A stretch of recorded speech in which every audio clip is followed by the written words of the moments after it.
जय माता की दोस्तों, कैसे हो आप सब। दोस्तों आप सभी का हार्दिक स्वागत है भक्ति मार्ग ज्ञान यूट्यूब चैनल में।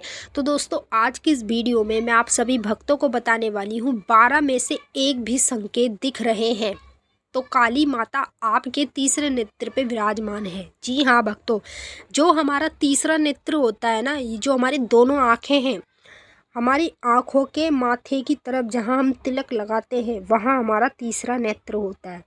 और इस नेत्र को खोलना, जागृत करना, वो केवल एक भक्ति करने वाले इंसान के ही हाथ में होता है। नॉर्मल तो तीसरा नेत्र देखिए सभी का होता है, लेकिन हर कोई अपने नेत्र को खोल नहीं पाता। अपने तीसरे नेत्र को केवल वही खोलता है जो भक्ति में रहता है, चाहे फिर वो काली माँ की भक्ति करे, चाहे फिर वो किसी भी देवी देवता या भगवान की भक्ति करे। तीसरे नेत्र खुलने के फ़ायदे भी आपको बताऊंगी। ये भक्तों को खोलना चाहिए, जितने भी भक्त होते हैं ना उनको अपना तीसरा नेत्र खोल के रखना चाहिए, इसके बहुत फ़ायदे होते हैं।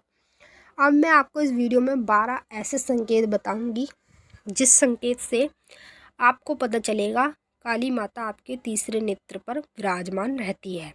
अब 12 में से अगर एक भी संकेत आपको दिख जाए तो समझ लीजिए माता आपके तीसरे नेत्र पर विराजमान हो रही है। बताने से पहले एक रिक्वेस्ट आपसे करना चाहती हूँ, अगर आप लोग भक्ति मार्ग ज्ञान यूट्यूब चैनल पे नए आए हो तो चैनल को जल्दी से subscribe to like share comment ज़रूर कर लेना और बेल आइकन को ऑल पे सेट कर लेना, ताकि हमारी जो भी न्यू वीडियो आए उसका नोटिफिकेशन सबसे पहले आप सभी भक्तों के पास पहुँचे। इस वीडियो को ज़्यादा से ज़्यादा माता काली के भक्तों तक शेयर ज़रूर करना, ताकि जो भी माँ काली की भक्ति करते हैं उनको इस वीडियो से ज्ञान मिल पाए और उनको इन संकेतों से ये पता चल पाए कि माता काली उनके तीसरे नेत्र पे विराजमान है, तभी उनको ये संकेत दिखाई देते हैं। पहला संकेत बता रही हूँ, ध्यान से सुनिएगा और बारीकी से इसे समझिएगा। यदि पूजा पाठ के दौरान आँखों में लालपन आता है तो ये संकेत माँ काली का होता है। काली माता जिस व्यक्ति के तीसरे नेत्र पर बैठती है उस व्यक्ति के साथ यही होता है। जैसे वो पूजा कर रहा हो या जाप कर रहा हो, उस दौरान आँखों में लालपन आना या फिर आँखों में अचानक से चुभन सी महसूस होना, ये संकेत बताता है काली माता आपके तीसरे नेत्र पे विराजमान है, तभी आपको ये संकेत देखने को मिलेगा। दूसरा संकेत, जिस व्यक्ति के तीसरे नेत्र पर काली माता विराजमान होती है उस व्यक्ति को पूजा पाठ के दौरान छींक आती है, उबासी आती है और खांसी आती है। ये तीन चीज़ें उसके साथ होती है। तो कभी भी आपके साथ ऐसा हो रहा है तो ये संकेत आपको बता रहा है कि आपके तीसरे नेत्र पर माता काली विराजमान है। तीसरा संकेत, जब काली माता आपके तीसरे नेत्र पर विराजमान होती है तो पूजा पाठ के दौरान आपके सर में बहुत तेज़ से लुप लुप होनी शुरू होती है। जैसे हमारे हाथ की नस होती है ना, लुप लुप करती है, ऐसे ही सर की नस लुप लुप करने लगती है। तो ये संकेत आपको बताता है माता काली आपके तीसरे नेत्र पर ही विराजमान है, तभी आपको ये संकेत होने लगते हैं।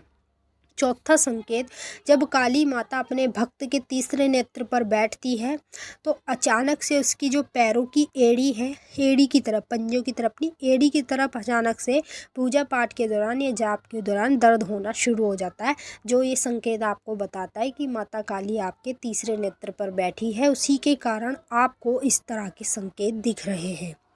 पांचवा संकेत, जब काली माता आपके तीसरे नेत्र पर विराजमान होती है तो आपके तीसरे नेत्र की ओर खिंचाव पड़ता है, दर्द महसूस होता है। जैसे आप कोई मंत्र का जाप कर रहे हो या माँ का ध्यान कर रहे हो, उस समय पे आपके साथ ये संकेत होता है, जिससे पता चलता है माता काली हमारे तीसरे नेत्र पर विराजमान है। मैंने आपको 5 संकेत बता दिए हैं, अब मैं आपको बताती हूँ छठवां संकेत। जब काली माता हमारे तीसरे नेत्र पर बैठती है तो जाप के दौरान हमारे पेट में अचानक से गुड़गुड़ या दर्द होने लगता है, जिससे हमें ये पता लगता है कि माता काली हमारे तीसरे नेत्र पर बैठी है।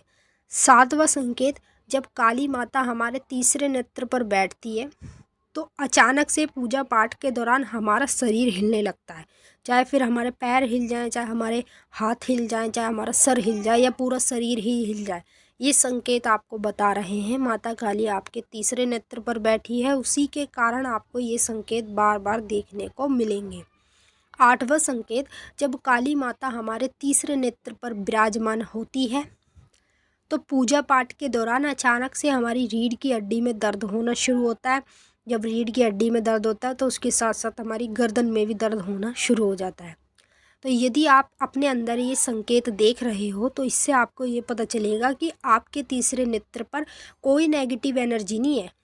तीसरे नेत्र पर बल्कि साक्षात काली माता विराजमान है। तभी आपको इस तरह के संकेत बार बार दिखते रहेंगे। 9वां संकेत, जब काली माता अपने भक्त के तीसरे नेत्र पर विराजमान होती है, उस व्यक्ति को बार बार सपने में जाप करता हुआ व्यक्ति दिखने लगता है। चाहे फिर वो लेडीज़ हो या जेंट्स हो या कन्या हो, कोई भी हो, आपको जाप करता हुआ व्यक्ति बार बार दिखाई देगा, जिससे आपको ये पता चलता है कि काली माता आपके तीसरे नेत्र पर बैठी है। तभी वो आपको बार बार इस तरह के संकेत दिखाएंगी। 10वां संकेत, जब काली माता हमारे तीसरे नेत्र पर विराजमान होती है, तो जैसे हम अपने घर में रात्रि के दौरान लेटे हैं, ठीक है, सोने की कोशिश कर रहे हैं, लेकिन हमको नींद नहीं आ रही है। जब हमें नींद नहीं आ रही है तो हम सोचेंगे, हमारे दिमाग में कई तरह की बातें चलेंगी। जब हमें अचानक से नींद आ जाएगी तो हमें बार बार झटके लगेंगे शरीर में। जैसे ऐसा लगेगा जैसे हम अभी बेड पे सो रहे हैं, तो सपने में ऐसे लगेगा जैसे हम बेड से गिर गए, तो एकदम हमारा शरीर हिल जाएगा और झटका लगेगा बहुत तेज़ी से। तो ये आपको झटके क्यों लग रहे हैं? आपको सपने में कुछ दिखाई दे रहा है, उसके कारण आपको झटका लग रहा है। तो ये जो संकेत आप अपने अंदर देख रहे हो, इसका मतलब है कि आपके तीसरे नेत्र पर माता काली विराजमान है। उसी के कारण आपको इस प्रकार के सपने, मतलब संकेत और सपने होते रहेंगे, जिससे आपको पता चलता है माता आपके तीसरे नेत्र पर बैठी है। मैंने आपको 10 संकेत बता दिए हैं। अब मैं बताती हूँ 11वां संकेत। जब माता काली आपके तीसरे नेत्र पर विराजमान होगी ना, तो पूजा पाठ के दौरान आपके जो कान हैं दोनों लाल पड़ने शुरू होंगे। जब कान आपके लाल होंगे तो आपके दोनों गाल भी लाल होने लगेंगे, जिससे आपको ये पता लगेगा कि माता काली आपके तीसरे नेत्र पर बैठती है। उसी के कारण आपको इस प्रकार के संकेत बार बार दिखेंगे। 12वां संकेत, जब माता काली आपके तीसरे नेत्र पर बैठेगी तो आप लोगों की जो पैरों की उंगलियां हैं, उन उंगलियों में भी आपको दर्द देखने को मिलेगा। अपने घर में जब आप पूजा पाठ करोगे, जाप करोगे, तो ये जितने भी संकेत आपको दिख रहे हैं या इनमें से एक संकेत भी दिख रहा है, तो समझ लीजिएगा माता आपके तीसरे नेत्र पर विराजमान हो रही है। अगर मान लो 12 ही संकेत आपको देखने को मिलने, तो मतलब माता आपकी तीसरे नेत्र पर बैठ चुकी है। मैंने आपको अच्छे से समझा दिया है। अब हम आपसे फिर मिलेंगे नेक्स्ट वीडियो में। तब तक के लिए जय माँ काली, हर हर महादेव, ओम नमः शिवाय।